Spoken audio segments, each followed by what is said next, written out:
Good evening, Facebook. Thank you so much for joining in with us today. Today, I'm with my friend Tamra, who's an awesome coach, and we are teaming up to provide you guys with something really awesome. I gave some of you a heads up, and we want to announce that we are teaming up together to provide you some awesome relationship content to really take your relationship or non-existence of a relationship to the next level. Right. So welcome, Tamra. Thank you so much for joining on with me today. Thank you. Thank you. I'm so honored. I'm excited to start our new adventure together. Yes, I'm super excited. So most of you know, like for the most part, I've been doing, I have been doing just one-on-one coaching.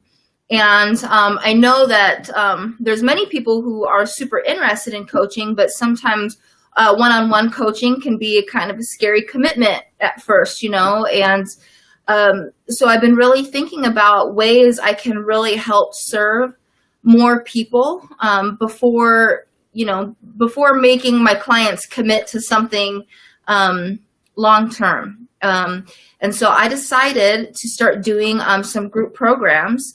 And Tamra is an amazing coach who really works with communication.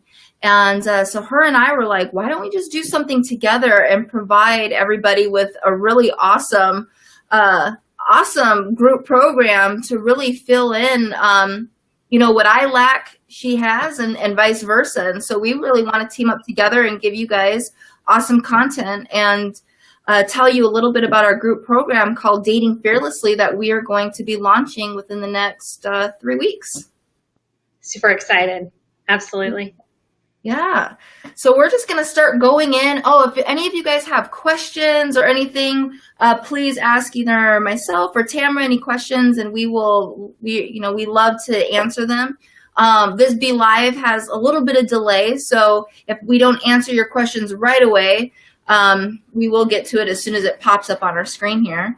But yeah, we're just going to kind of go in and talk about what we're going to be covering in the group program and how it benefits your relationships or their lack thereof a relationship, which most of my clients are, of course, single. That's how I've branded myself as a singles coach. So, Tamra, in your opinion, I want to know, what is the number one reason why we're single? Why are we single? Isn't that $1 million question? Right? My perception is that we quite often seek our sense of self in others. So we run this little, experience where we're constantly trying to find ourselves and connect to others through that experience. And instead of knowing who you are and get grounded in who you are before you connect to other people. So I think that there's this disconnect, and we never feel very valuable or precious in those relationships because of that specific experience. You don't know who you are, so therefore the people who are mirroring back a lot of confusion. Yeah, that's an excellent answer, because what happens is so many times I get on the phone with women and the number one thing, I'm just so lonely. And my response back is, guess what? Being in a relationship isn't going to make you any less lonely. Right? Absolutely. It's just going to show you how lonely you really are. And we've been taught, I know many of you guys hear me say this all the time, gosh, what a precious jewel would that have been if growing up we just were taught how to love, right? But we weren't. We were taught how to be in a codependent relationship, which isn't healthy.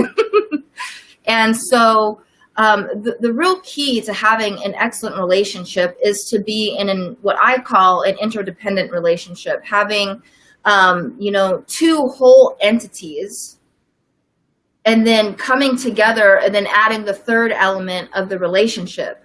But there's not just when you come together, there's just a relationship. You're not trying to fix each other. You're not trying to fill any gaps. You guys are just there as catalysts for each other to continue to push each other up when, like for me, like if I'm just feeling down, my partner is just a catalyst. Hey, Mandy, you got this, Right. And that's what a relationship to me really is. And that's what I feel like we all should be searching for.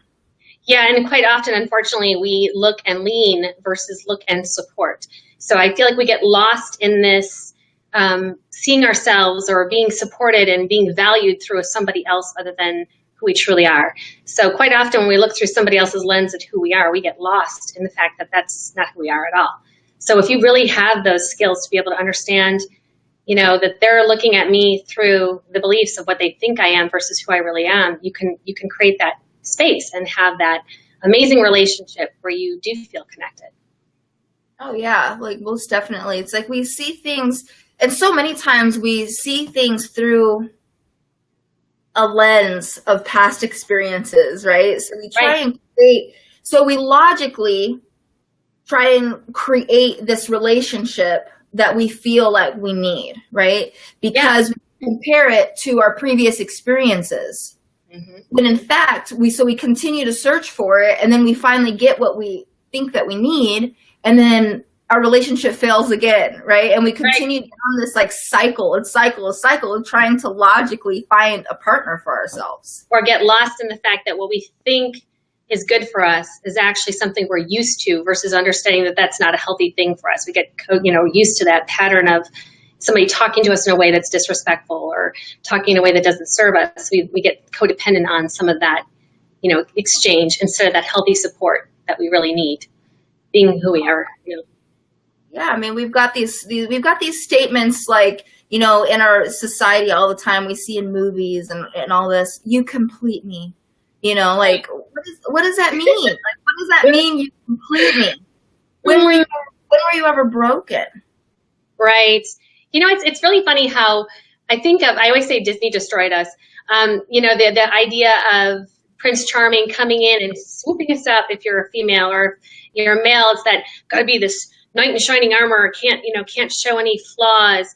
And some of the beauty about our connection is being vulnerable to each other and letting each other see those icky sticky parts, as I like to call it, and get a chance to be more exposed. And I don't want to take away masculinity, because I think it's super important for a man to be a man, but to understand that being open and expressive to your mate is a safe thing. It doesn't mean you're less of a man because you do it. It's more about how you do it that creates that safety, because you still want to have your masculine power, but do it in a way that a woman can understand, because a woman's major skill is communication. So it's absolutely essential. Oh yeah, most definitely. I know a lot of feminists. I know I don't really believe in feminism or whatever, but men are supposed to be men, and I'll just take a little brief tangent. I don't want a woman man. No, men are supposed to be men, but the problem is over the last several decades, it's been really hard for men to really express themselves as men. And the reason is because this whole woman movement. And so then we get upset when we're dating these men, and we have this such skewed belief of what a man should be. He should be this macho guy with these, ripped veins hanging out of his arm all the time. He should always be the one there protecting me and all this stuff. And then when a man is soft or he's sensitive or caring, then it's like, oh my gosh, he's not being masculine or whatever. And men have this skewed sense of belief of, well, where do I fit in? And then also women, we also are always in this state right now, oh, I could take care of myself. I'm independent. It's my favorite thing that I hear. Almost every single woman says this to me. I'm independent. I don't need a man. I don't need a man. But it's but I want one. So when you're saying that to yourself, that stuff projects onto your partner. You're saying you don't need them. A man needs to feel like he's needed. I think it's a very dance that we do. We're constantly. Oh, I think we're getting double feedback. Is it okay now? Yes. Okay, cool. So I think it's a dangerous dance we do play in, where we are so invested in, what that man's role looks like, what it should look like, instead of just being present to what's going on. If a man is, in his power and in his confidence and completely in balance with his masculine strengths, it's more attractive because it's what we are supposed to be attracted to. A woman's supposed to be soft and sensual and loving, and a man's supposed to be, confident and debonair. And I think when we lose those roles, we lose the attraction, the polarity of those attractions. But what's amazing is that we have gone to such an extreme where so many women, I call them false feminines, where they're more masculine dominant because they feel like that's what they're supposed to do, versus really honoring the beauty and the softness and still have self-confidence within that. Because I think that's what's awry in that whole part, where they're seeking their identity by taking instead of being the giver that women are truly made to be. We're generous, we're loving, we're soft, we're expansive. And a man is supposed to be a supportive role and not necessarily take our voice or fix things for us, but to be there and to honor and celebrate where we stand. And for us as women to respect a man, respect who he is and his power and his wisdom and his beauty, and celebrate that so that he can feel safe. Because women need safety and obviously men need respect. So keeping those elements in place in a healthy way, I think is essential to having a healthy relationship. How do you feel? Oh yeah, I mean, most definitely. I learned this like several years ago, and I just think, and this is something that is just, it really touched me because, I had a hard time dating. It's like, why is this not working? Like, why? And seeing the off balance of of relationships, it's just always been like a soft spot. Like for me, it's like, what? And the thing is if you tell a man, I respect you, those are like the most powerful words you can ever say to a man. And, a woman wants to hear, I love you. A man needs to know that you respect them. And the thing is what's really gotten lost in whatever's going on with our society now, and we're definitely making a shift to go back into this connection. But the reason why women, if you're confused as to why you're not having these connections with men have forgotten how to love a woman because a woman has forgotten how to respect a man. And if we just go back to respecting, I got goosebumps on that. Oh yeah, that's exactly better relationships. Let them have their place. Don't tell them all the time that you don't need them, because you do. That's why you desire relationships. We need each other. We're designed to be in a relationship. But we're not designed to be alone. Right. And I also think there's a danger of, I'm all about neutrality. You know me. I'm all about finding the balance. There's extremes, right? We have the codependent, then we have the independent. So it's finding that rhythm by knowing yourself. And that's why it's so essential to do that journey of self-discovery, or go into understanding what your longings are and connect to that piece of you, because otherwise you get derailed. You start trying to find yourself through someone else. So I think it's spot on, but it's also finding that balance, and that place of balance only comes from knowing who you are, to connect to somebody who's safe in that same realm. Oh yeah. Yeah. I mean, I have to say, like, I was always very guilty, and every once in a while too, I'm not going to lie. I mean, you know me, I'm very dominant and bullet trained, So I follow. I met you there on that bullet train, girl. I have to let go of the reins sometimes. And when Paul and I first met, that was something that was hard for me to do, to like let go of the reins. But it was like, you know what, Mandy, the reason why you're calling in that life partner is so you don't have to do life on your own. Right. Okay. It's okay to be a woman and step into my feminine energy and let him take the role he's supposed to be, and I'm very old school because I think that's how it works. I love having the head of the household, a man of the house, and letting him be who he is and letting him express himself fully. Yeah. Because when we don't let a man express himself fully, well, then that's when he cheats on us. That's when he's not attentive. That's when he's not there for us, because he's got to express that energy somehow. And it's very selfish. No, not to interrupt you, but I think it's very selfish, and we don't realize how selfish being a fully empowered, it's not fully empowered. What I'm trying to say is being in a place where you take instead of allowing someone to give.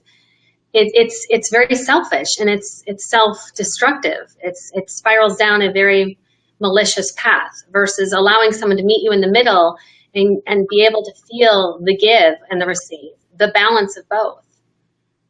Yeah, we were talking about that, earlier today. So many women have such a hard time receiving, right? So we give, give, give, give, give, give, give. And then when we get upset because we perceive that they're not giving us anything back in return. But the problem is you're just not open to receive whatever it is he's trying to give you. You're always like, being a ninja and deflecting it.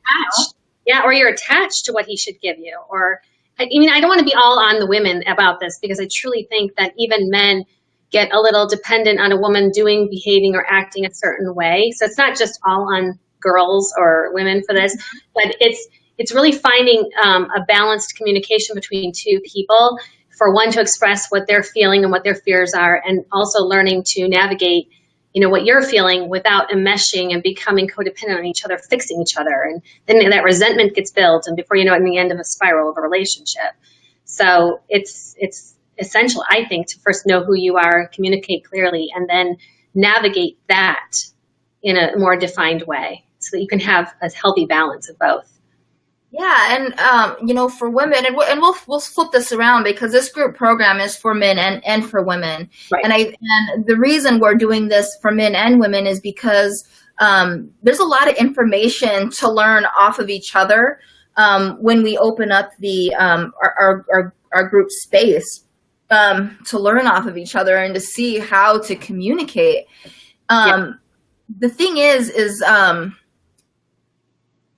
we need to learn how to really balance our energies and understand what it really means to be our masculine energy and our feminine energy. And even the men need feminine energy. I mean, we need that balance. Right. My friend Fred here is like, yeah, blame the movies these days on demasculation. It's all over the place, like what a man really should be. There's no feminine soft energy in there. And what feminine energy is, it's receiving, it's trust, it's surrendering. Everybody on the planet needs that type of energy in order to connect deeply with other people. And then that statement, you must give in order to receive, is perceived in such, I think people take that statement so literally that we give, and we don't open ourselves. We forget about the receiving part, and then we realize, when it's too late, that it's off balance. And for women especially, oh my gosh, it's like in the beginning of the relationship, especially when we really want a relationship. I mean, we give everything on the first 2 dates. We like make, a lamb dinner, we like, we bought a $500, outfit, and we're trying to every single date try and outdo ourselves. Okay. And all of our stuff so quickly. It's like, oh gosh, ladies, I was guilty of that too. I'm not gonna lie. So this is what brings to mind what a couple of friends and I are calling, it's a new thing. We're calling it the lazy hunter. We over deliver, we over service, we over provide.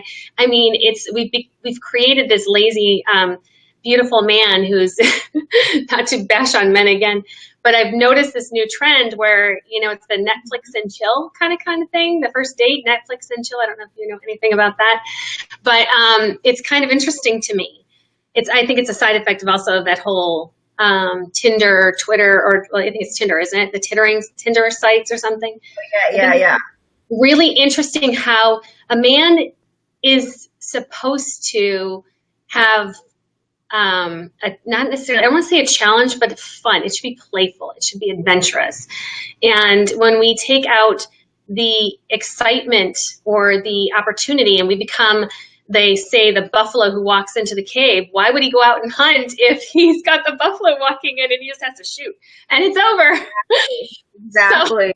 So, it's kind of a funny way of looking at it, but really, why have women, and I'm not saying all women, and I'm not trying to be very, bash on men versus women, but it is kind of an interesting phenomenon that I'm watching in the dating industry, is how women are so easily accessible and we are longing to connect. And I hear quite often that there are more women than to men to date or whatever.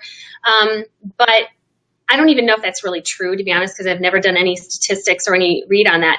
But I do see where, at least in my neck of the woods, it's men are, there's no dating really per se. There's no courting. Let's say it that way. Because I think of dating a little bit different than courting. Courting to me is the beginning of a relationship, where dating to me is where you've already established more of a intimate connection where you're planning on being with one and you're not dating many. I kind of like to differentiate the two, because I think a lot of people are like, well, I'm just dating. And then you're like, well, I'm dating this person. And it kind of loses its, what is it? Are you dating many or one? You know? So I have a little weird thing about that. But I think it's really important to understand that, you know, we have to I don't want to say I'm inspiring to create like a withhold for men. That's not what I'm talking about, but more playful excitement of letting them discover you and being allowed to explore a relationship. Oh yeah, most definitely. I love how you describe the difference between dating and courtship, because, okay, you know, and that's why I don't call myself a dating coach. Dating is easy, okay? Dating is easy. If I wanted to go on a date, I could walk out my door right now and have 5 dates lined up this weekend. That's easy. I can do that. That's not a problem. Tinder has made that very accessible. Yeah, it's freaking easy. Like it's not a problem. Or Bumble. What are all these, like, there's so many of them. I don't know. Oh my gosh, there's so many. Thank goodness I got in a relationship before this whole Tinder thing. Like, oh, God, I don't even know. But I find it fascinating. It's fascinating. I can't even speak on authority from that, because I've never been on any of them, but not even been on Match or any of those things. But I do find it, I did do a 2-day experiment to see, I could only last 2 days on a dating site to see what that was like, because I wanted to speak from a knowledge base, but I couldn't last longer than 2 days. Hats off to the ladies and gentlemen who can handle that world, because that is a space for me that is just, it doesn't feel resonant with my soul. It does not connect to me. But I think women and men who can find connection, I'm impressed and I'm in awe over being able to cut through that experience to make it happen. It's fascinating. Yeah, well, I did some research on online dating like a while ago, and the statistics on online dating, ridiculous. I have to share that with you. 5% of people who meet online actually get married. Like 5%. I'm like, geez, I'm going to cut my odds with something else, right? Oh, wow. I feel like you meet better. Yeah, sorry. Go ahead. Oh, sorry. No, I was saying 51% of people who are online are currently in relationships. Oh, my goodness. Really? Oh, my gosh. That's devastating. Talk about manipulation and deception. It's really fascinating. Not that they're all manipulating and deceiving, but I just think that's so scary. I find for me, and I'm just going to share my little secret, is I've found being in my life, being present and being attentive attracts the most attentive people. And it's kind of amazing when you're mirroring out what you desire, it comes back to you. And I find that to be the most valuable thing, just being present. Mm-hmm. That's the very first thing that I tell my clients, like when we start working one-on-one. Yeah. Let's get clear about what it is that you want. And it's not like, oh, I want a relationship. I want to get married. I want blue eyes, brown hair, muscles. That's not what that means. You need to get crystal clear about what it is that you want. Like because if you just are generic like that, you're gonna get everything back in return. Yeah, you'll get shallow back. Men and women too. Blonde hair, big boobs. Okay, great. Well, that describes a lot of people in the state of Arizona. Well, maybe not. And then 5 weeks in, you're bored to death, and you dump it out for something else. It's like, if you really do want a committed relationship, if you want to get married, you better get really freaking clear about what it is that you want. And it's not easy to get clear, but I love that example. And I don't know why I can never remember the name of this song, but it was that Ed Sheeran song where he's, the music video where he's dancing. I'm bad at this. I'm not good at trivia. I know. I'm so bad. Don't hire me. Anyways, it was just such a beautiful, love song. It was just like the most romantic love song. And I remember driving, and I was like, I'm listening to the song, and I've already heard the song a million times, but for some reason this time it just clicked in my head, and I was like, huh? Thinking Out Loud. That's the name of the song, Thinking Out Loud. Thank you. Nice. Yeah. So, anyways, so I was like, you know what? I'm never going to be with another man again who wouldn't say those words about me. And that's it. Like, and after that, it really set my heart at ease. It's like, you know what? I'm cool with being single until that particular man comes into my life. And then that's how clear I got. That's it. That's how clear I got. You have to get that, right? And, you know, is that your wedding song? No, that's everybody's wedding song. That will not be our wedding song. So cute. I love it. I was like, I've already got our wedding song picked out. I don't know if I've shared it with him yet, but he's stuck. Oh, no. I think I shared it with him before. No, he's saying no. Well, I'm sure I did, but I'll let him know what it is. Yes, you're right. It's D'Angelo. It's D'Angelo Mournhill.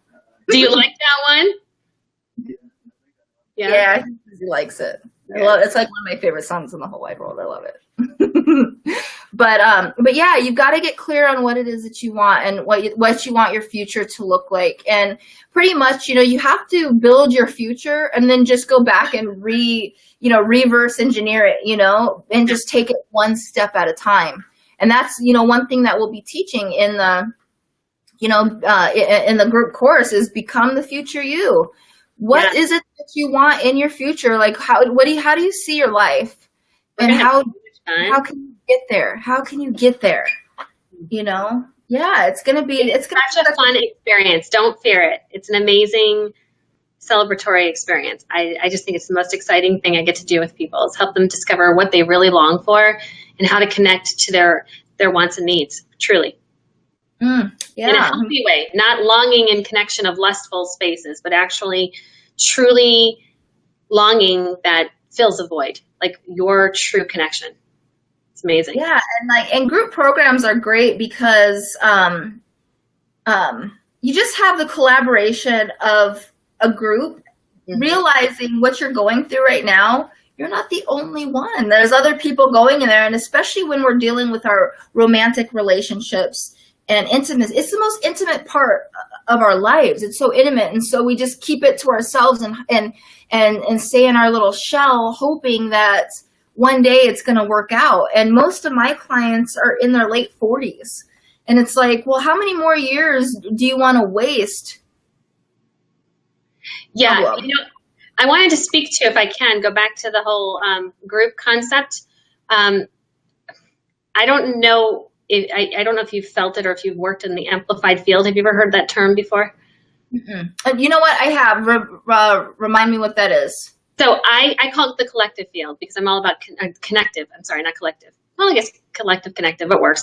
But what I love about it is it's a bunch of people with like-minded issues or struggles, and you come together in a circle or in a connective way that allows us to work through some of the things in different perspectives. So different experiences bring in more information. So that amplified field creates an energetic expression where one person can share a story, but the entire group can shift based on one person's pain.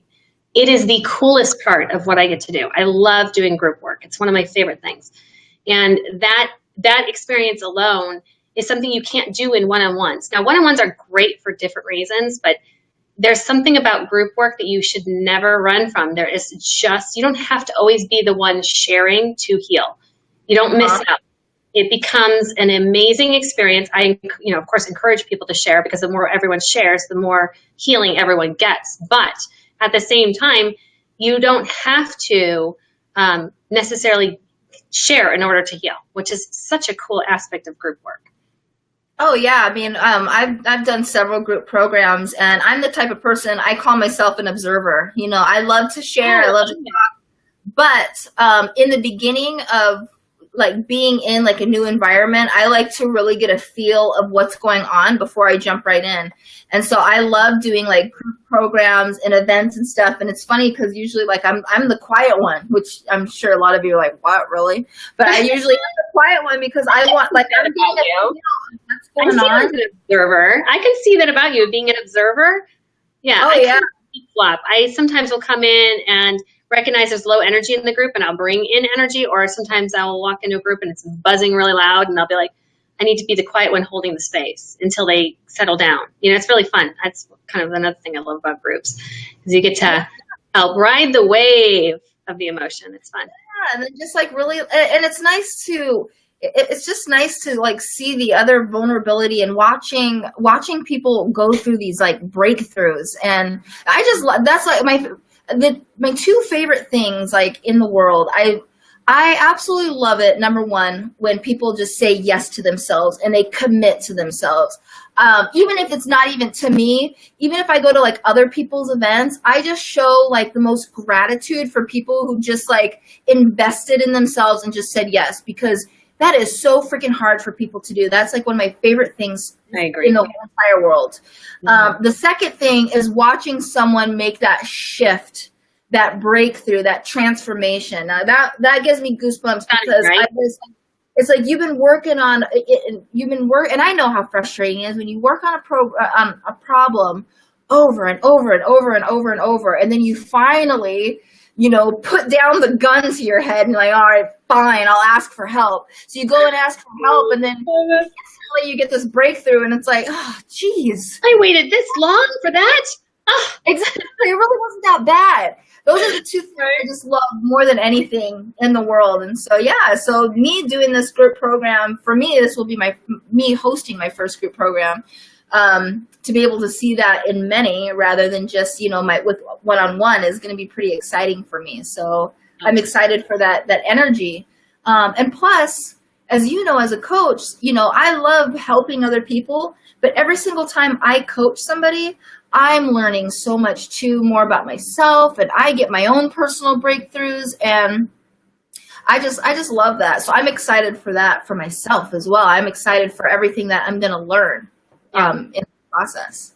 Yeah, it's an amazing, we are so honored, or I am so honored, I should speak for myself, so honored to have an opportunity to collaborate with you and helping people shift some of their issues into opportunities. It's one of my favorite things to witness. I love watching people feel these, I call them emotional walls, like these beliefs that they can't do something, or something is not possible or accessible to them. And then all of a sudden I'm going, oh my gosh, all I had to do is turn my head to the left or the right, and all of a sudden now what wasn't possible is now possible. So it sounds simple when I put it that way, but it's a lot of our, belief systems blocking us, and a lot of stuck, ideas about what's possible that just keeps us stuck there. I mean, it's limiting. Yeah, and the thing is there's a lot of dating coaches. There's a lot of singles coaches out there. And obviously when I was getting into this space, I was, doing a lot of research on what other coaches in my space were doing. Mm-hmm. There's a lot of, excuse my language, shitty information out there for singles. And manipulative. I want to call it what it is. There's a men's, I'm going to vent for a minute. There is one program out there for men on teaching men to manipulate women in order to just have a girl of the night, which blew me away. I can't remember what it's called. I'll have to find it. But anyway, for all you people who want it, it's amazing that there's this kind of information out there on how to manipulate each other. Wouldn't it be more amazing to connect deeply? It's amazing. So I get you. There's a lot of information out there that's disingenuous. And I was looking at a coach online yesterday, matter of fact, because we were revising our website, and one of her things was, oh, have your best dating year ever. I'm like, what does that even mean? Like, I remember when you said that today. I was like, what? Like, what does that mean? Like, maybe men, there are some times in your life, like in your 20s, where you just want to date and explore and have fun. Okay, that's fine, right? But when you're in your late 20s, your 30s, your 40s, you know what? Who wants to have their best? What does your best dating year even mean? Yeah. What are you teaching your clients? You're not even teaching them to connect with people. You're not teaching them why they're not connecting. You're not teaching them how to connect. And that's the reason why you're single, because somehow there's some or a story inside of you that's causing you not to be able to connect deeply with others. There's nothing wrong with you. No, there's more opportunity for you to play. Mm-hmm. Exactly. So it's like, embrace I love saying this. Appreciate the void, embrace the void. There's so much juicy information Mhm. in the void, because when you bring somebody else into your life, it's a lot harder to really focus solely on your own self-discovery, because there's so many elements to a relationship. There's you, there's your partner, there's his family, his friends, your friend. There's like there's a bunch of things that come into play with that. And so if you haven't really discovered yourself yet and what you really want. Did you just see that? I want to stop you for a minute. Did somebody just post, or this, I don't know if this is coming from us or what, but somebody mentioned NLP to. I want to stop you for a minute. Did somebody just post, or this, I don't know. I'm trying to stop that. I was trying to see if it was actually on there. Something about NLP and manipulating, and somebody's teaching NLP out there in order to manipulate relationships. I'm like, wow, that's interesting.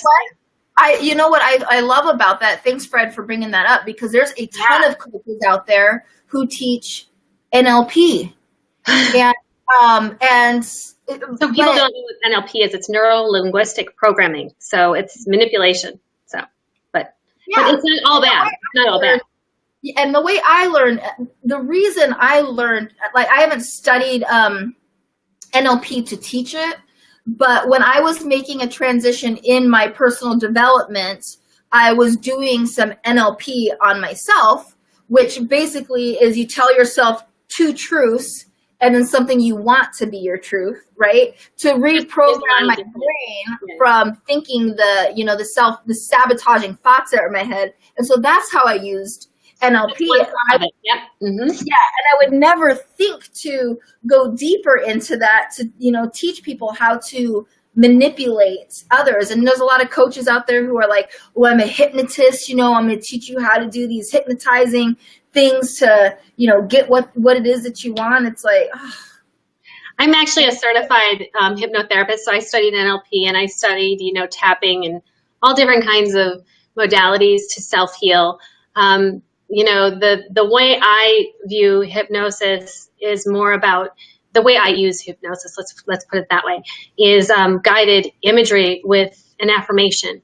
And I love that approach because it reminds us, the subconscious words that we would already use in our dialogue, to help affirm our beliefs versus take us down. So it's a subconscious tool that's used in a healthy way when used appropriately, but it can also be used. Most of us are familiar with NLP or that kind of work through commercials. Commercialism is a huge place where this is played out. It's the sense of lack.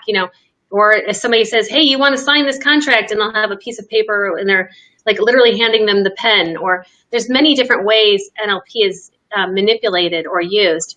But it is interesting that someone actually uses that for dating. You're right, absolutely. I've seen it, and I've seen it from all the stage work. I've viewed many people use it on stage.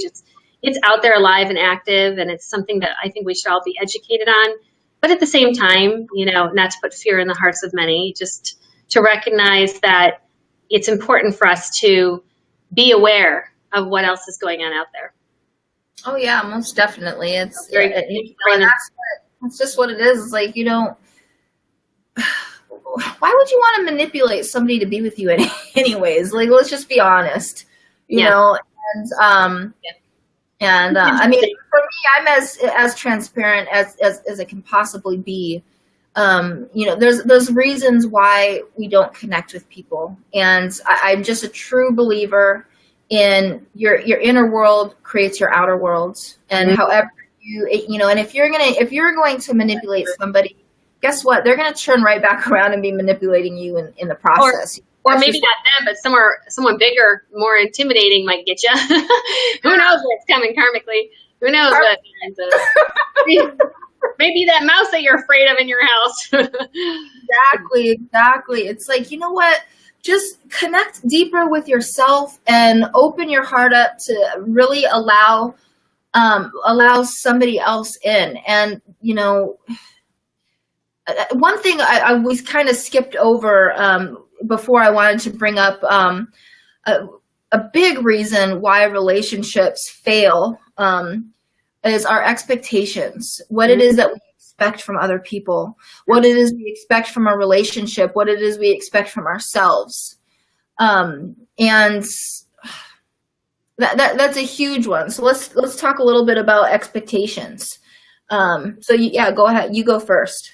So I kind of touched a little bit on that earlier about how we have attachments to someone being something like a knight in shining armor, or fixing or supporting us in a way that we think that they should support us. Like just in general, like somebody should have called because it's the end of the day and they should say goodnight, or just these underlying currents of expectations. Now they're very soft and subtle in most relationships, and we don't notice them. But actions over time, when they're like, say, it's a great example is just say that you're used to somebody always saying goodnight to you every night, and all of a sudden they stop. And so when that expectation is set and all of a sudden the role stops, we make up a story, a belief that this person doesn't love me anymore or doesn't care anymore. So I feel like a lot of what speaks to me about what you're asking is more about how we expect things that necessarily shouldn't be expected, but should be full of gratitude when they are received. So shifting the perspective of being grateful that someone celebrates you or says goodnight, or cares enough. Maybe it's your turn to do it back, or whatever. Just to recognize your attachments and follow those spaces. How about you? Yeah, no, I mean, I agree. And like you said, attachments can be extremely small and then they just like pile up over time. Exactly. Or they can be really big. One of the biggest things that was really I laugh about when I think back on it is, when Paul was in Japan for 6 months, it really took that was hard. It was so freaking difficult, like all the dynamics and everything that stirred up when he was gone. And if I were to like expect Paul to call me at a certain time, right, and he didn't, holy smokes, my brain went into so many different and I'm already like super stressed because I'm like working on this business. I'm moving. He's gone. Alone and abandoned. Where is he? He didn't call. It was so like, oh my gosh. Right? It was horrible. But let's say Paul didn't call me at the time he did. And so I developed this whole story. Then when he calls, I'm screaming at him. He's like, dude, I just slept in. Like, what's wrong with you? But I expected you to call me at this time. Or whatever. And it's like, well, that's not a fair expectation of myself to expect him to get up early, to call me because he usually calls me at a certain time. Right. Or, and in so many areas. And the thing is that these expectations that we hold on other people, they are in our head. Our partners or potential partners, they're not mind readers. They don't know what it is that we've got in our head that we are waiting for them to live up to. The bar is set so high already that there's no way they can ever satisfy those expectations. It's impossible. So you'll always be let down. Right. So I'm going to play devil's advocate with you right now. Do you mind? Go ahead. So I love like flipping both sides of perspective because I'm very big on neutralism, or neutrality. So I quite often can see that perspective, and then I sit back and go, okay, so let's play the victim's role for 5 seconds. Let's sit here and look at this. If I was used to actions over time meaning something, like somebody always showing up or giving me a kiss or always showing me love, and then all of a sudden they stop doing it, I could use that as an indicator that I have attachments, or recognize maybe something's off in that other person and they may need space, or I would create space. That's just my natural nature. Or I would recognize that maybe they need to talk, or maybe, depending on how well you know that individual, you'll know which one fits the need. But like for women, we get quiet when we need to talk. For men, they will they will act distant when they need to be alone. It's just different roles fit different needs. And I'm not saying always these are the standards, but I'm just want to be devil's advocate a little bit and recognize that maybe what you think is going on may not be what's going on, and to surrender to the idea of it. And just, if you're attached to that specific action meaning something and it all of a sudden stops, asking, hey, why don't you call me anymore is defensive. Or why don't you say goodnight to me anymore is very defensive, very hurtful. Instead, say, hey, I really love that you always say goodnight to me. And so since you didn't, I wanted to get to you first. So have a great night, sweet dreams. See you in the morning or whatever. Just being what you love and what you celebrate sometimes helps someone else meet you halfway. And so giving yourself those kinds of cool opportunities instead of always looking at it as, I'm being too sensitive. Well, maybe it's a call to action that you should do something you love for someone else so they feel it, so they understand it.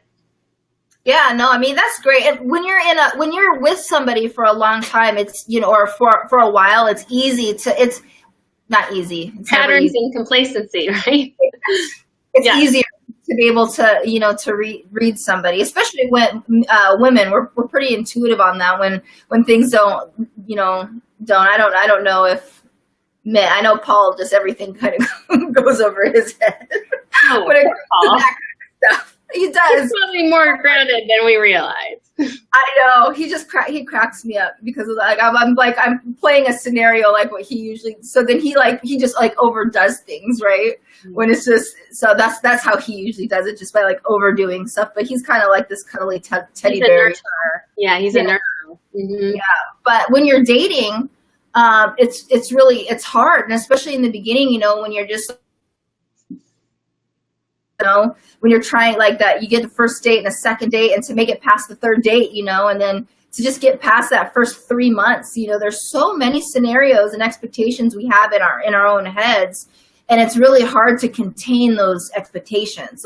It's right. So hard because you're not really in a place of vulnerability with somebody to just be able to come out and say, hey, this is what's going on with me right now. So it's harder. So what is your suggestion on when those stories, I really loved what you said the other day. But what is your suggestion? So what if, I'm dating somebody, it's it's been a month in, right? It's a month into the date, and, the guy, he's not texting me as often as he used to, right? Whatever the scenario is, what is your suggestion there? How do you express?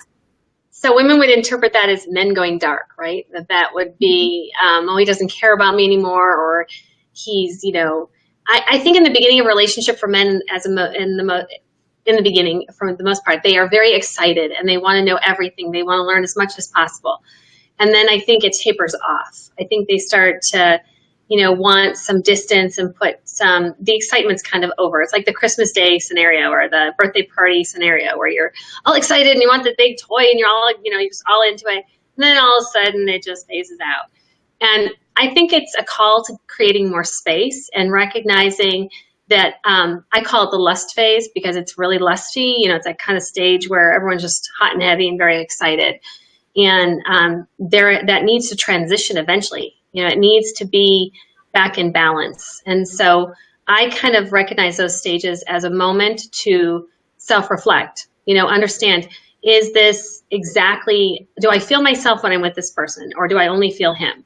Am I overdoing everything in this relationship, or is it, am I giving and being met halfway? It's almost like a really cool check-in time. So instead of being reactive and going, oh, he obviously doesn't care, and getting all clingy or codependent, it might be that really cool moment where you get a chance to kind of pause back and see, is this, is this what serves you? Does this work for you? And celebrate that moment.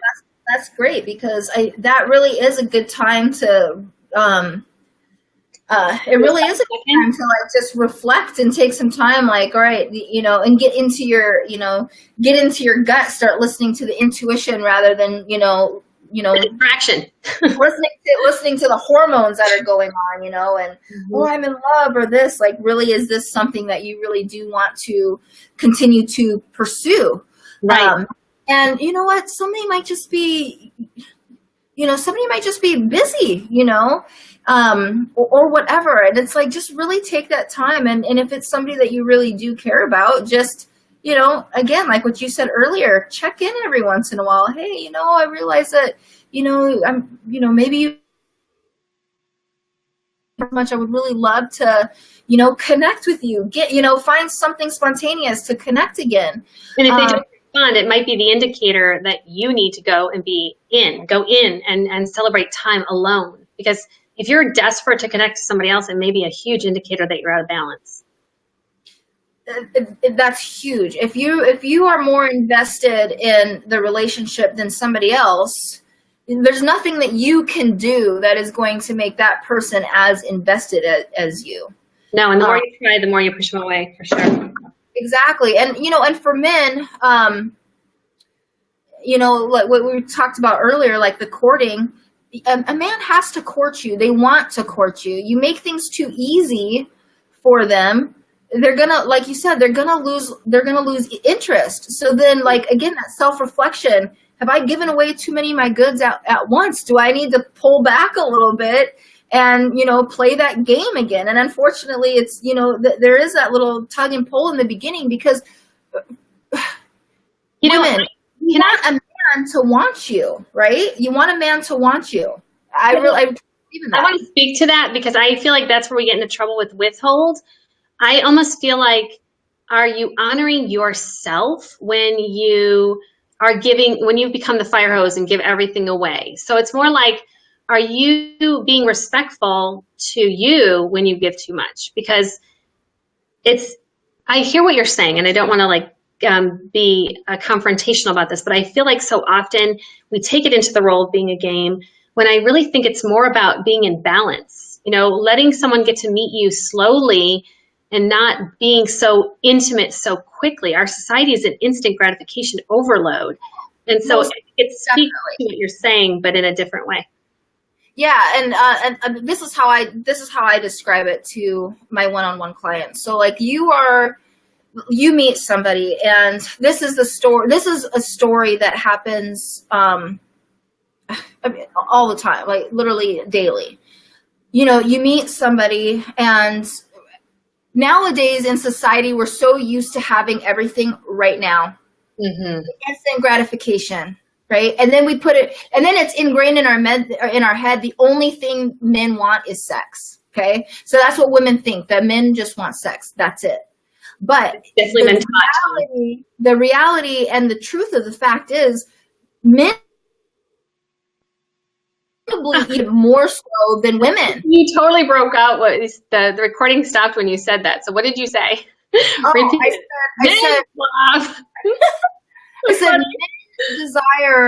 men desire love and connection probably even more so than women. Sex is a way, of course, for men to connect, and it's a way for women to connect, but that's not all they want from you. A man wants to know that he can trust you with all aspects of his life, because he's bringing you in, because that's what a woman does. A woman really just fulfills and makes a man's life so much better. And I don't want to say the word easy, like he's looking for someone to make his life easier, but he's looking for somebody biologically that can raise his family, take care of his household. Like that's how our brains are. Or my age bracket, at the age of 40, it might just be go off and play and have a great adventure together. I mean, I'm in my 40s, so I know we're in a different time zone relating to our age development. But I think quite often, even as we get older, we're not maybe necessarily still cultivating a family, but maybe it's just adventure, connection. Yeah, we're looking for.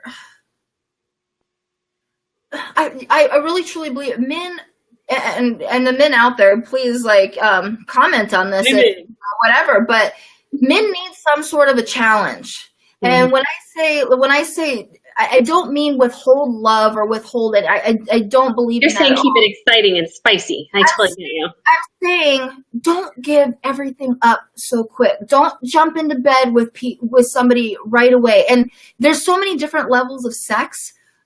Connected sex is better than any other kind of sex out there. Wait until you guys are connected enough to be in that intimate relationship.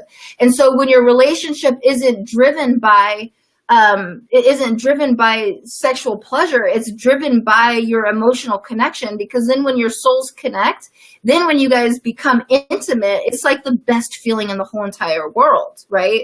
Yes. Rather than meeting somebody within the first, a few dates and you're already in bed with each other. And then it's kind of expected that every single time you're together that you're going to roll in the sack together. And it's just, your relationship starts off that way from the very beginning. Many times we don't have that opportunity to connect at a soul level because we're connected so physically, and then our relationships end and we're connected physically, and we mistake that for being connected at a soul level, and then it's gone and we're like, what the heck happened? I thought everything was so good. I always say intimacy is the final expression of love, not the first. And when you are dating, or a 90-day rule. I love it. That's awesome. I love that. I think it's so essential to build that deeper connection. Now, I think that when you're vulnerably raw with someone really quickly, they don't respect and cultivate the relationship long enough to appreciate the connection. So it almost has to, it's like, I think of kombucha when I think of this. It's like that it has to ferment properly for it to be yummy. Otherwise, it really tastes like vinegar. It's disgusting. So if you really, and for you people who don't do kombucha, I'll say wine. You don't want to drink your wine too early. I don't drink, so I don't know this one as well. But you don't want to get into that too soon, because then you won't reap the benefits of the actual grape, right? So it's knowing when to step into it. And the only way you know is when you know yourself well enough and understand what you're feeling versus what somebody else is feeling, and navigating that and learning that piece of what I call discernment, understanding where to step in and why. Yeah, it's so true. It's like, and that's just what it is. It's being intimate with somebody. And I mean, how can you be truly intimate with somebody that you really don't know and understand? And that really is the difference between courtship and dating. It's like letting them court you, and you making as a woman, you making the decision if this is somebody that you can actually give yourself to. And for men, is this this woman who you can see yourself with? And like for me, I was good at this with dating. I never gave myself up soon in dating. Never. I'm really stubborn about that kind of stuff. But for me, I'm like, if this person is out, trying to sleep with me on the first date, imagine how many first dates maybe he's had this week or whatever, Yeah. And that's how I feel. And plus, I'm very cautious of my energy, of who I share my energy with. And let's say you're dating. This kind of goes back to when we're talking about sending the right signals out to the universe about what it is that you want. Right. So if you're telling the universe, I want to be with somebody that I'm going to spend the rest of my life with. I want my life partner. I want my husband. I want my wife. Right. Okay. But you're going out and you're, going on Tinder, having like all these one night stands. What message are you sending out to the universe saying what it is that you want? Obviously, like, people who are coming in just to fill that immediate need aren't looking to hold out for a long-term relationship. You want people to meet you at that level. But that's when at that space too, they're also into addiction, and not addictive as other things, but they're looking for a quick fix, right? I mean, a lot of people who don't have access to feeling will use anything to feel. So, or maybe anything to numb out, depending on what state they're in. They could be feeling too much, and this is where they go to numb out. So there's a lot to be said about, if you're having intimacy with someone too early, they may not be emotionally safe for you.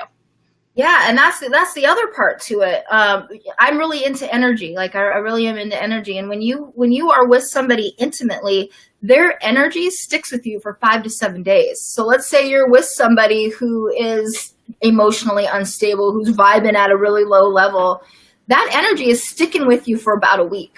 I don't want that energy lingering around me for a week, because it brings my frequency down. It brings my vibration down. So it's like, be careful, like, you know, what are you sending out there? Like, what messages are you sending out there? And, you know, before Paul, like, you know, it's kind of sad to say, but it was a very long time before, you know, before I was, you know, when we were intimate, but when I was with somebody else, it was a very long time, because I got clear about what it is that I want. And then it just makes it, when you are with somebody, that much better, because it's special. I also think, you know, from a male perspective, understanding exactly, not all men do want sex right away. I mean, they're not going to deny it, but I think a lot of men do respect a woman who can feel into the moment and know if it's safe to go into that space together. You know, if they trust you, it's the man you want to be with anyway. If they express that they want connection and they don't respect where you're at and you don't feel stable, it's probably not going to be a relationship for you anyway, because in the long run, that's a selfish individual. Or for a woman, if she's demanding sex and he's not ready, you know, that might be a selfish woman. So I think it's a great read sometimes to understand. You're not losing anything, you're gaining. You're gaining wisdom and insight when you hold yourself to your core truth, what you long for. Oh yeah, I have the funniest story. This happened when I was dating this guy, or not dating. I don't mean dating this guy. I was talking to this guy. I went on one date with him, but we talked on the phone or whatever. But it was really funny. So one night we're talking on the phone, and he had literally the dumbest thing that I think anybody, and he was very smart. He's like an architectural engineer. He's like he's gonna like run for office. You know, intellectually he was a smart guy, but as far as women goes, really not so much. But anyways, he tells me, you know what, Mandy, this is how men work. Men need to be physical in the very beginning. Like when we first meet, we learn that we like a woman, and it grows. How did he word it? He basically, you have to have sex with him for about 3 months in order for him to be in a relationship with you. Wait, I lost you. He said what? He said he has to be. Pretty much, I forget verbatim what he said, but pretty much 3 months of sex before he can commit. Is that what he said? He was telling me the stages between like month 1 and month 2 and month 3. Like he was like how an opposite grows. Like a woman likes to be like with a man, and like she'll grow connected with him like emotionally as time goes by. But a man won't grow emotionally without the physical. So you have to be physical. And he's like, and then when he said, I was like, when women say that they don't have sex on the first date, that's just ridiculous. They're losing, you know, like, he was like going on this whole tangent the whole time. I'm like, oh my God, am I like really? And the only reason I stayed on that phone call, because I was just like so curious as to what more stupidness was going to come out of this guy's mouth, you know? But, well, you know, there's different strokes for different folks, I guess, but I personally would never be safe in an experience like that. I don't see that as valuable at all. Oh no, not at all. It was super creepy. But that also goes to show. It almost sounds desperate. Men will tell you exactly what their intentions are if you're listening. Yeah. If you're listening, men are black and white. It's like it was open book. Relationship to me, but it was black and white that all he wanted was a physical relationship. It was clear. Well, and that's the addiction I was talking about earlier. Men not men, women too. And I don't want to be like man-hating. But people like that in a space where they are codependent on feeling themselves through somebody else. Yeah, that's exactly what he's doing. He rather feel himself through you versus feeling himself and being connected to his own truth so that he can be whole. I mean, it's kind of scary. Yeah. It's severely codependent. Yeah, and the problem is that that's really what most of us, 99% of us grew up learning how to have a codependent relationship. And now it's like, it's taking a little bit more of a turn to like, it doesn't work. We've got such a high divorce rate out there, just a high turnover rate. And there was a study that I had. Is that what you think is the reason for divorce, is the codependency? Do you think codependency is there's a lot of reasons for divorce. It'd be hard to say like one thing, could that one thing in itself. And if I were to say one thing in itself was the cause of divorce, it really, I truly believe the key to life and success in every area of your life, not just your relationships, but in especially your relationships, is being able to see yourself through somebody else. And I had somebody the other day who she was 7 years into the marriage, and she was like, I think I think I want to get divorced. He's not supporting me the way he used to. He not this and all these reasons that seemed logical. This was actually she posted this live like on a Facebook group. Yeah. And so many people commented, "Oh my God, you shouldn't settle for anything. Yeah, you should leave him." I'm just like, "Oh my God, what horrible advice." Yeah. There's something internally going on with you. And your partner is just, if this is something that's just showing up. Yeah, he's mirroring what's going on in you. Yeah. It's you. It's not your partner. It's you. Mm-hmm. I always feel like in relation to connection, I feel like communication, like true, clear, knowing wisdom from oneself with the ability to be vulnerable about how you're feeling and why you're feeling it and not projecting it onto another. So I go back into the communication piece, maybe because I love communication, could be that. But I always look at like if I know myself and what I'm feeling and not being afraid to expose my truth to my lover or my partner, and really being willing to step into those spaces and not fearful of them receiving me or loving me through it. Like not projection. I'm not talking about you did this, not silly stuff. I'm talking about, wow, when that happened, I felt so unsafe because I made up this experience and I really know that you weren't doing that. That was my perception of what was going on. And gosh, what did you get out of that? And being willing to hear somebody else's perception of yourself can really help you grow so fast. I think relationships are so cool because they put you on a fast track for healing if you're open to it. You can also do the opposite. Right. But I think it's essential to being open to hearing somebody else's perception of you, like you were saying, being open to someone viewing you through their filter. But also not taking it, making it personal, recognizing that that's their wounds, their perceptions of who you are. But the feedback is essential because if it didn't resonate with you, it wasn't in you. So it's not yours. Yeah. So I think it's really important to know. World is the 4 agreements, and there's a lot of information in that 4 agreements that I just love. But the one thing that really sticks out in that book is don't take it personal. Nothing that anybody says or does, to you has anything to do with you. Nothing. It's every single thing and every experience we have. It's all an internal battle, and it's not. Nobody's doing anything, and that's why I love how you just take ownership. That's what healthy conflict is. Conflict is supposed to happen in a relationship. When people say, "Oh, we haven't fought in 5 years," you're like, okay, well, I'm pretty sure that you guys aren't house for 5 years, right?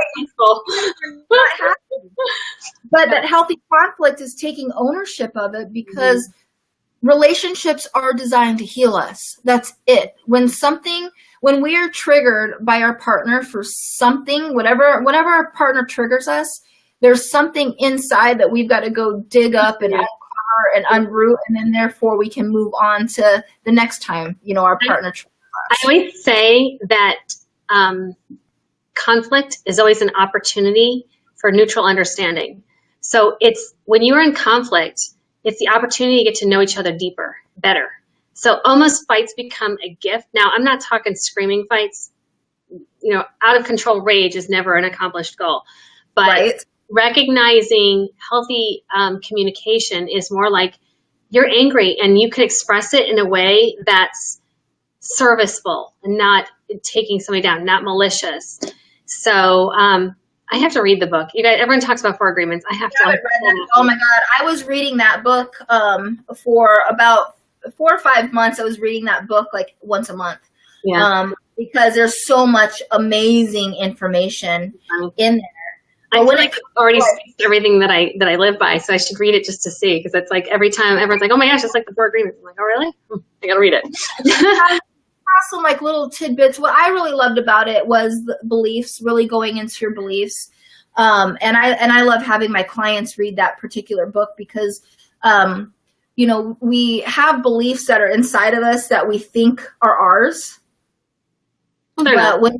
But they're not.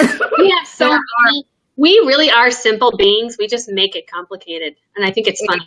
It goes right back to the whole discussion about arguments. And we're so invested in somebody seeing it our way because we believe we're right instead of being open to what's possible. And so we attach those belief systems, which keeps us spiraled out for a long time. Yeah. Right. Would you rather be right or would you rather be happy? What do you want? Mm-hmm. You know, that's it. And it's like the purpose to life is to surrender, to like celebrating someone's difference and honoring where they are and having fun with that. I love difference. I love diversity. Yeah. And the thing is like, you know, when it comes to communication, let's say so many people, men and women, this is universal with so many people that I talk to, being afraid of that conflict. But the thing is the things that are left unsaid are many times more harmful than the things that you say. We build up this story, like we talked about what could happen, if we don't express ourselves. Then we keep things bottled up inside. And if you're in a relationship with somebody for a while, like let's say, Paul, for instance, he has a harder time coming out with conflict, or with something that he might perceive as conflict than I do, right? But I can feel it when he's holding back, and it creates a disconnection between us because I'm feeling it and like waiting for him to say something, and then by the time it comes out, he's already been living with the story in his head for so long, or vice versa. We both do the same thing to each other, or vice versa. And then it becomes a much bigger issue than if we would have just got it off of our chest in the first place. Yeah, resentment is a dirty trick. It is. Conflict is a dirty dog, that resentment. Yeah. So get it out. But we're going to wrap up because we've been on here for a long time. If anybody has any questions, now's the time to ask them, and we'll definitely go into it. But we just, obviously you can tell we both love this subject and are very passionate about it, and very passionate about sharing this knowledge with other people to have a realistic view of what a relationship really is. It's not the Disney story. It's not, it's not a rom-com. Life isn't a rom-com. To be able to learn the skills of what it takes to actually in the soulmate zone, dating in the zone of, meeting that life partner, but then also taking these skills and being able to apply them when you get into a relationship, because that's the hard part. We think finding somebody is the hard part, but keeping and maintaining a relationship is the hard part, but being able to see it as hard, not see it as hard work, but see it as fun, as celebration. Absolutely. Yeah. Just like really being able to have that. And for me to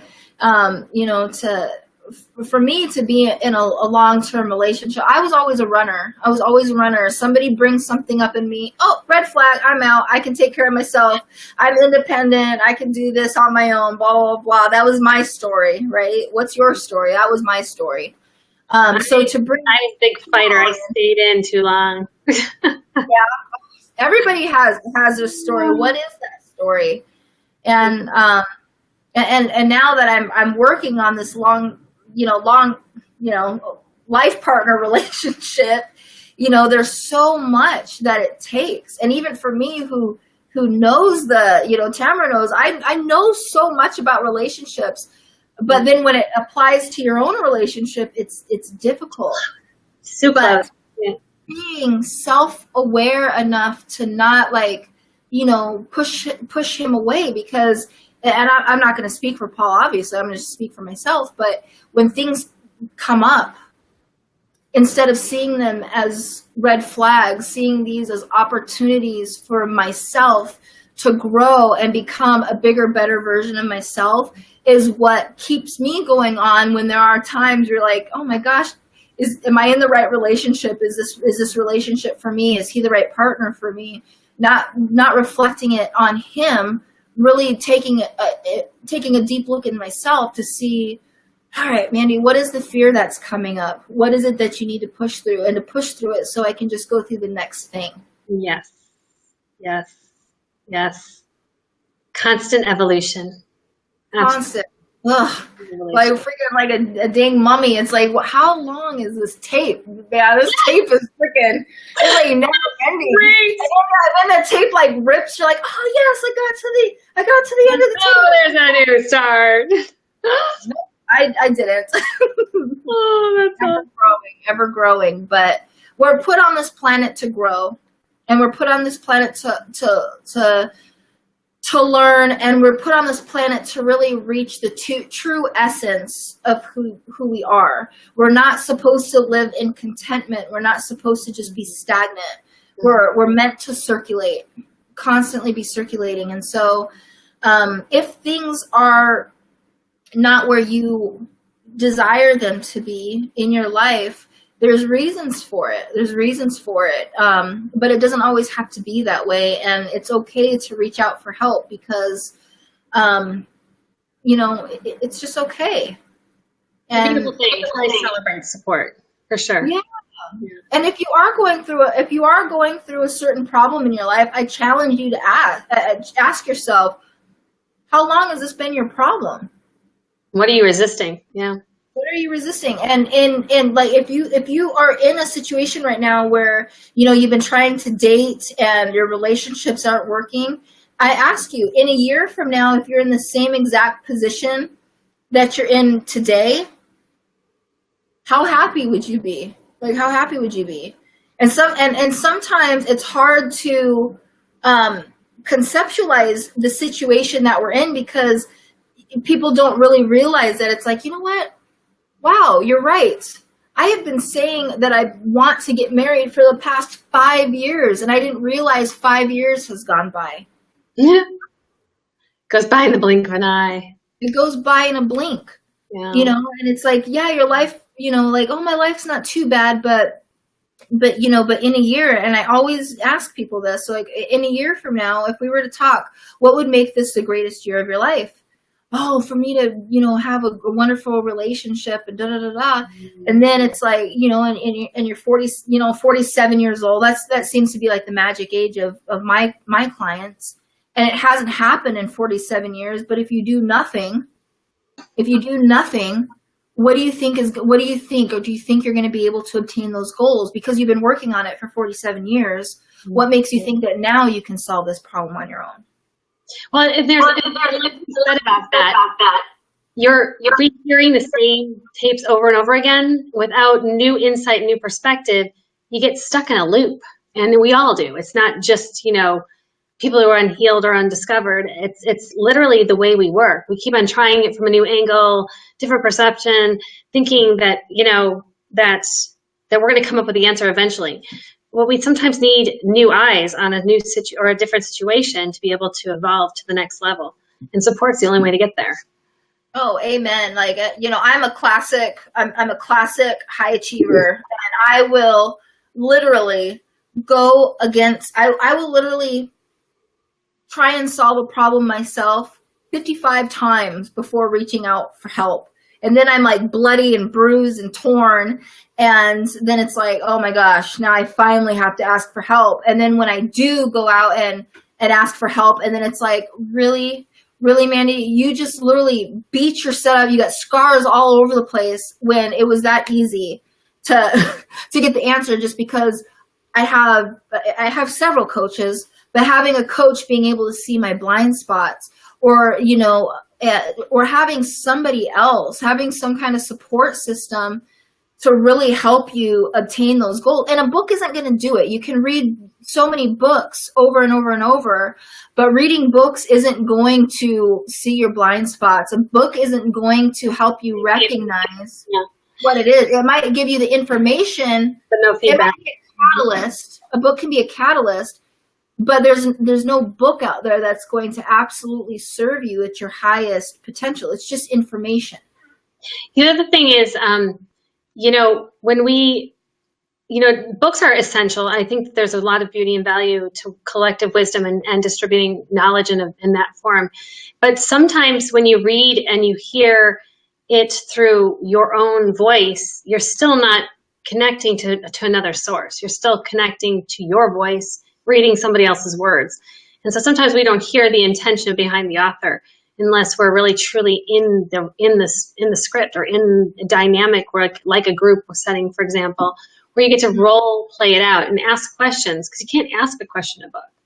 So it's thank you for saying that, because one thing that I'm always telling people is, if you want to, if you're here and what you want is right here, you have to raise your frequency to get up here. You can only see what is in your current frequency. So you're right. If you read a book, let's say you read a relationship book, you're going to process that information with your brain in this current frequency, not in this. So that's why sometimes you're like, you know what? I've read this book so many different times, but I'm in a different place in my life, and I totally got different information the first time. It's like driving, like me, driving down Scottsdale Road. Like, whoa, that's a new restaurant. I've never seen that restaurant before. That's got to be brand new. And then I go into the restaurant. Hey, how long has this restaurant been here? You guys must have just opened. You're like, no, I've been there. We've been open for 5 years. You're like, what? How did I see it? Because maybe I had my blinders on. Maybe it was a restaurant that before I couldn't afford, but now I can afford it. So now I can see the restaurant. You've got to raise your frequency up high enough to get the information, but you have to make a conscious and intentional effort to want to get there. You can't just stay there and continue to do what you're doing with your stagnant energy and get the information and the help that you need. You've got to circulate it, and you've got to do something new, and you've got to take a risk. Right. Yeah. That vulnerability piece, darn that thing. Fred asked a question. I constantly hear people complaining about people are playing games. What is your opinion of being completely authentic in this day and age? I love that. I love this question. You want to go first? Sure, I will go first. Tamra and I were just talking about this earlier, about being the authentic you. And I know Tamra and I have different modalities on how to teach this, but I love the word authentic, because unless you're truly being authentic, you cannot connect deeply with another person. You can't. You cannot connect deeply with somebody when you're wearing a mask. If you're wearing a mask, you might connect with somebody initially, and I like to use the word connect loosely, but there might be some kind of attraction to somebody, but eventually that mask has to come off. And you have to be in complete acceptance of yourself. Mm-hmm. And you have to, in order for somebody else to be in complete acceptance of you. And, all of you guys know, I've got 2 daughters. I had my first daughter, I was 14, and I was 16 when I had my second daughter. When I started dating again, how old was I? I was 30. I was 28 when I started dating. No, 30 when I started dating. And so to tell somebody that I've got 2 kids in high school at the age of 30 was very hard for me. It was very, very hard. So it was something that I couldn't connect with people. because I was afraid to really open that part of my life up. So I would date people with not just an arm's length out, but like 10 arms out. And then I would be upset when my relationships ended. I would be real upset when my relationships ended. Why doesn't nobody accept me for who I am? Because I wasn't accepting me for who I am. Mm-hmm. And Fred, I really do truly feel like when we become truly authentic with ourselves, that's when we are just a magnet for awesome people. And I love to use like Oprah Winfrey is obviously a mainstream example of that. She has just embraced every single aspect of herself and has used that to serve other people and become who she is. And there's nothing about Oprah that we don't know, but that's why she's a billionaire, because she has accepted herself 100% with full transparency, that everybody just flocks to her because we can connect. When you are not authentic with people, there's a gap in the connection because we can't really like relate truly to you, and we can feel when you're not being authentic, and we view that as being dishonest, and then so people will run away. So that's my tangent on that. That's my tangent. Well, that was cute. Okay, so for me, I see game players and authenticity as two opposite ends of the spectrum. So you have people who are afraid to be who they are, so they will withhold or maybe hide. And that feeling that you have or someone may have is the game. So they're not authentically embodied, right? So they're dodging and hiding, and they're pretending to be something they're not. And so they can only hold that frequency or that image or that fallacy for so long, and then eventually it starts to collapse around them. And so that whole thing is out of alignment. And so I look at people who may be in a state of playing games. I don't personally take it on personal because I recognize it's their work, but I recognize that's a space I can't hold space for. So I will leave for more authentic relationships or more deeper connections. Game playing as a whole, I think people become the victim per se of game players because they don't know themselves enough to know that this is an unhealthy space. So they feel the push and pull, but they don't have any clarity on how to navigate it.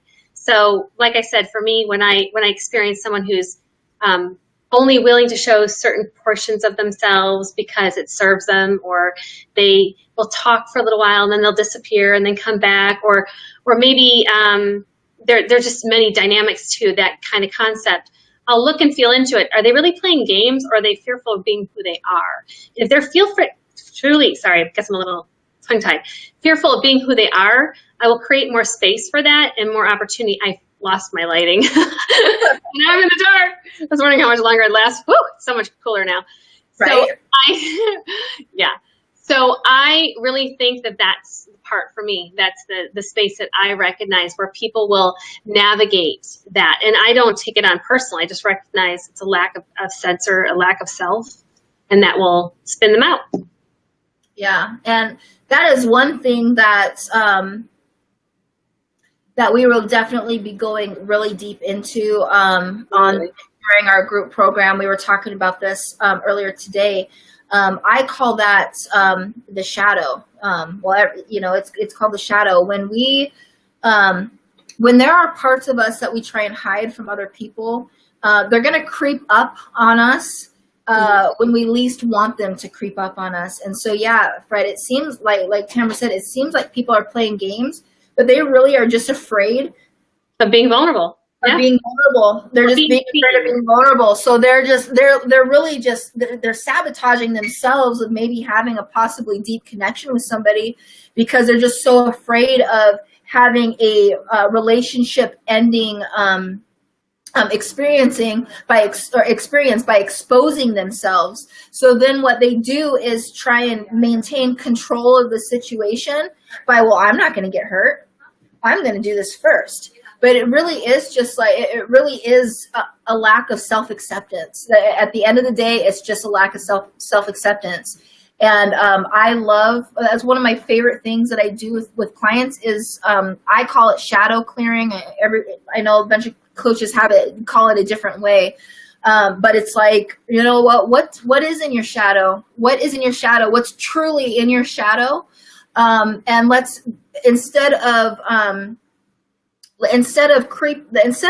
pushing that shadow down and saying, guess what, shadow, I don't need you anymore, I don't want you, or, you know, I whatever, your shadow is going to be like, oh, really, Mandy? Okay, all right, I'll show you. And it's going to just come back and constantly be attacking you until you love and nurture that shadow. And it's like, you know what? Thank you so much, shadow, for supporting me and protecting me for this long. But right now, I'm ready to ascend into my new thing, you know, and you're just part of my story. I love you.